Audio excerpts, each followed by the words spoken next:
Благочестивиот и Христолюбивиот православен народ наш, да го спомне Господ Бог во своето царство, постојано сега и секогаш и во вечни векови.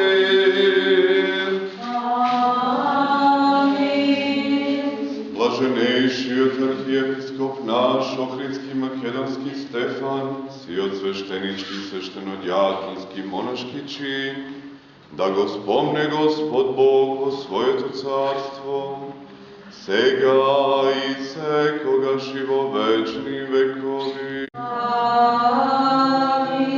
Сите вас кои стоите тука на молитва, вашите роднини, близки и пријатели, да ве спомне Господ Бог во своето царство, сега и секогаш и во вечни векови.